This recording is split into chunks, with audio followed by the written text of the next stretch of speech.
नमस्कार, मैं हूं आमिर बेग। आप देख रहे हैं सिटी बुलेटिन न्यूज। पेश हैं आज के प्रमुख समाचार। अयोध्या जिले में आज से नाइट कर्फ्यू का जिलाधिकारी ने आदेश जारी किया है। रात 8 बजे से सुबह 7 बजे तक यह नाइट कर्फ्यू रहेगा। जिलाधिकारी अनुज कुमार झा ने कहा है कि इस दौरान आवश्यक सेवाएं जारी रहेंगी। 16 अप्रैल से नाइट कर्फ्यू के साथ साथ कई और प्रतिबंध भी लगाए गए हैं। जिलाधिकारी अनुज कुमार झा और एसएसपी शैलेंद्र पांडे ने आज कहा कि होटल व रेस्टोरेंट में बैठकर नाश्ता व खाना नहीं खा सकेंगे लोग, केवल पैकिंग की व्यवस्था रहेगी और अयोध्या में श्रद्धालुओं को आने के लिए कोविड-19 नेगेटिव का रिपोर्ट भी लाना जरूरी होगा, तभी उन्हें मंदिरों में प्रवेश मिलेगा। मास्क लगाने को लेकर उन्होंने कहा कि यह अनिवार्य कर दिया गया है। जनपद में 1000 से ज़्यादा कोरोना के मरीज हो गए हैं। वाहनों पर निर्धारित सीट से ज़्यादा सवारी बैठाने पर भी प्रतिबंध लगाया गया है। इंडिया में कोविड के सेकेंड वेव के क्योंकि काफ़ी केसेस आ गए हैं, टोटल जो एक्टिव केस हैं वो लगभग 1000 से ज़्यादा हो गई हैं। इसको देखते हुए कुछ महत्वपूर्ण निर्णय हम लोगों ने लिया है। एक तो आज से रात्रि 8 बजे से लेकर के सुबह 7 बजे तक नाइट कर्फ्यू रहेगा अयोध्या के अंदर, और ये जो समय है इसमें आवश्यक सेवाओं का संचालन तो होगा, लेकिन जो उसके अलावा जो आवागमन है या जितने भी हमारी मार्केट एक्टिविटीज़ हैं वो रात के 8 बजे से लेकर के सुबह के 7 बजे तक प्रतिबंधित रहेंगी। इस बीच का जो अवधि है इसका प्रयोग डिसइंफेक्शन और इस तरह की जो साफ़ सफाई की गतिविधियां हैं उसके लिए इसका प्रयोग किया जाएगा। साथ ही इसके अलावा अयोध्या धाम में जो बाहर के श्रद्धालु आते हैं दर्शन के लिए, उनके लिए कोविड नेगेटिव का जो टेस्ट रिपोर्ट है वो अनिवार्य किया गया है। अन्यथा की दशा में बिना एंटीजन से टेस्ट कराए हुए मंदिरों में दर्शन के लिए जो है प्रवेश प्रतिबंधित किया जाएगा। तीसरा एक इम्पॉर्टेंट डिसीजन ये होगा कि जितने भी हमारे ईटरीज हैं, रेस्टोरेंट हैं या जो भी फूड वेंडर्स हैं जो ठेलों इत्यादि पर भी जो खाने के आइटम सप्लाई करते हैं, उनके यहाँ भी पूरा जो संचालन होगा वो सिर्फ भोजन पैक करा करके ले जाने के लिए होगा, और किसी भी दशा में रेस्टोरेंट में या ईटरीज में या ढाबों के आसपास, ठेलों के आसपास बैठ करके खाना नहीं खाएंगे, इसको सुनिश्चित किया जाएगा। और चौथे, जितने भी वाहन हैं जो कि जो पब्लिक ट्रांसपोर्ट के वाहन हैं और जो प्राइवेट ट्रांसपोर्ट के भी वाहन हैं, किसी भी दशा में उसमें जो अनुमोदित सीटिंग कैपेसिटी है उससे ज़्यादा किसी को चलना जो है उसमें प्रतिबंधित होगा। और प्रत्येक जो आदमी जो किसी भी काम से पब्लिक प्लेस पे जा रहा है या पब्लिक ट्रांसपोर्ट में जा रहा है या प्राइवेट ट्रांसपोर्ट में भी जा रहा है तो उसको मास्क लगाना अनिवार्य होगा। तो ये इंपॉर्टेंट डिसीजन हम लोगों ने लिए हैं और उसका तुरंत आज ही के शाम से उसका इम्प्लीमेंटेशन प्रारंभ किया जाएगा, ताकि जो कोविड के संक्रमण की गति है उसको धीमा किया जाए। Thank you. अवगत हैं कोविड की सेकेंड वेव में नंबर ऑफ केसेस बढ़ रहे हैं। इसको दृष्टिगत रखते हुए जो अभी जिलाधिकारी महोदय ने बताया है वो निर्णय लिए गए हैं। इनको इन्फोर्स कराने के लिए पुलिस पूरी तरह से तत्पर रहेगी। मैं ये बताना चाहूँगा कि जैसा कि अयोध्या के धार्मिक क्षेत्र में बिना कोविड टेस्ट रिपोर्ट के किसी को एंट्री नहीं दी जाएगी। इसके लिए हर तरफ से आने वाले रास्तों पे बैरियर लगा के चेकिंग कराई जाएगी और जो कोविड नेगेटिव टेस्ट रिपोर्ट देंगे उन्हीं को धार्मिक क्षेत्र में एंट्री मिलेगी। साथ ही साथ जितने होटल, ढाबे, सराय और आश्रम हैं इनको भी निर्देशित किया गया है कि ये भी बिना कोविड नेगेटिव सर्टिफिकेट के किसी को अपने यहाँ रुकने न दें।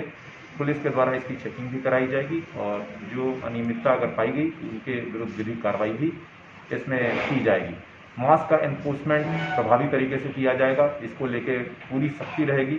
हम लोगों ने पिछले 15 दिन से ज़्यादा से विशेष जागरूकता अभियान चलाया है। इसमें फिक्स्ड पीए सिस्टम्स के माध्यम से, नगर निगम की गाड़ियों के अनाउंसमेंट के माध्यम से, पुलिस की गाड़ियों के अनाउंसमेंट के माध्यम से, और हम लोग स्वयं भी सड़कों पर उतर के अनाउंसमेंट हम लोगों ने किया है, लोगों को जागरूक किया है। जो इसके बावजूद कोविड प्रोटोकॉल में जो निर्देशित मापदंड है उसके अनुरूप अपना आचरण नहीं रखेंगे, उनके विरुद्ध चालान और अन्य विधिक कार्रवाई सुनिश्चित कराई जाएगी। सभी लोगों से अनुरोध है कि जो आदेश निर्देश दिए जा रहे हैं उसका अक्षरशः अनुपालन करें, सब सहयोग करें, हम सब एकजुट होकर इस चेन को ब्रेक करने में अपना पूरा योगदान दें। जनपद में कोरोना के संक्रमण में हो रही बढ़ोतरी को लेकर बड़ी देवकाली मंदिर के संचालक ने बड़ा फैसला लिया है। आम जनमानस के लिए बड़ी देवकाली मंदिर को बंद कर दिया गया है।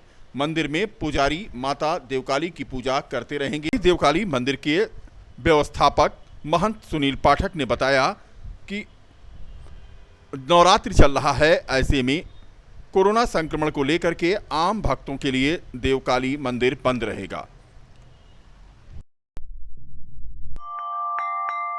अयोध्या नगरी में राम जन्मभूमि परिसर में अब कोदंड राम की 5 फुट ऊंची प्रतिमा स्थापित करने के लिए भेजी गई है, जिसे कारसेवकपुरम में मंदिर ट्रस्ट के पदाधिकारियों ने रखवा दिया है।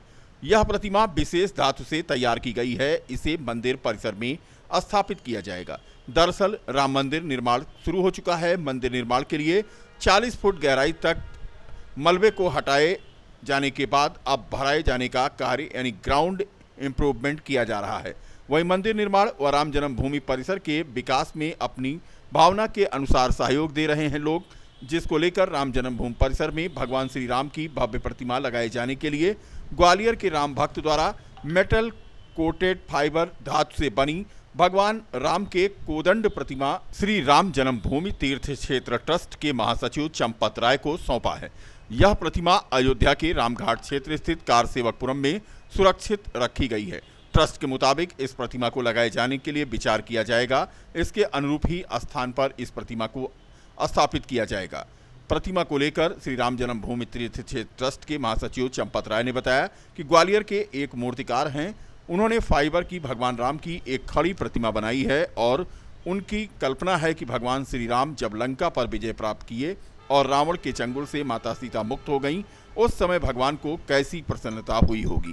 कलाकार हैं, चित्रमूर्तिकार हैं, उन्होंने फाइबर की कोई प्रतिमा बनाई भगवान राम की खड़ी, और उनकी कल्पना है कि राम ने जब लंका के रावण पर विजय प्राप्त कर ली, माता सीता मुक्त हो गई, उस समय भगवान को कैसी प्रसन्नता हुई होगी, उस प्रसन्नता को चेहरे पर दर्शाया गया है। मेटल कोटेड फाइबर है, अच्छी बड़ी है, 5 फीट लंबी है, कोदंड है। श्रद्धा थी, हमें तो मालूम नहीं था, फोन आया हम आ रहे हैं, तो आने वाले को कौन रोकेगा अयोध्या में, रख गए। सर इसको अब सोचेंगे क्या करना है इसका, रामलला सोचेंगे।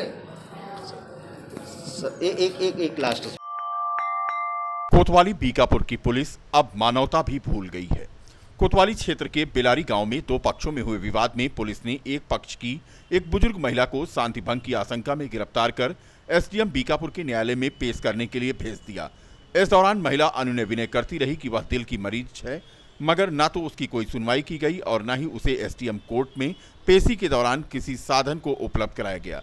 2 महिला आरक्षी के साथ जाते समय तहसील परिसर में गस खाकर वह बेहोश हो गई और इस दौरान यहां अफरा तफरी मच गई। इस दौरान ना तो उपस्थित पुलिसकर्मियों के पास कोई जवाब था और ना ही कोतवाली में इसके लिए जिम्मेदार अफसरों के पास उसकी गिरफ्तारी को लेकर कोई औपचारिक कारण था। बहरहाल मामला गहमा गहमी बढ़ने के बाद पुलिस ने बीमार को निजी गाड़ी पर बिठाया और अस्पताल ले जाने के बजाय एसडीएम के न्यायालय में पेश किया, जहां से जमानती प्रक्रिया पूरी होने के बाद उसे अस्पताल में भर्ती कराया गया। वहीं दूसरी ओर पीड़ित महिला और उसके परिजनों ने बताया कि एक शिकायत को आधार बनाकर स्थानीय पुलिस ने उसे बुलाया था और मौके पर जब वह कोतवाली पहुंची तो बिना किसी सूचना के 2 महिला आरक्षियों के साथ उसे एसडीएम न्यायालय में पेश होने के लिए भेज दिया गया। फिलहाल इस घटना को लेकर चर्चाओं का बाजार गर्म है। घर से लाए थाने से यहाँ ला रहे थे कचहरी में। वो ना तो चप्पल पहनी थी, बोली हम हार्ट की पेशेंट है, बोले कि किसी को बुला दो, हम लेके उससे वो लेके जाएगा, बोले नहीं पैदल चलो। तो रास्ते में आके बेहोश हो गई। कोतवाली से कचहरी ला रहे थे तो वहाँ बेहोश हो गई। कोतवाली में बोला गया कि जो है हमारी तबीयत ख़राब रहती है, किसी को बुला लो उसके साथ जाएंगे, तो बोले नहीं ज़बरदस्ती किया, ऐसे चलो नहीं डंडा पाओगे। हाँ, स्टे ज़मीन पर नल लगवा रही थी अदर पार्टी, तो उसमें दरोगा गए, बोले लगवाओ जो होगा हम देख लेंगे।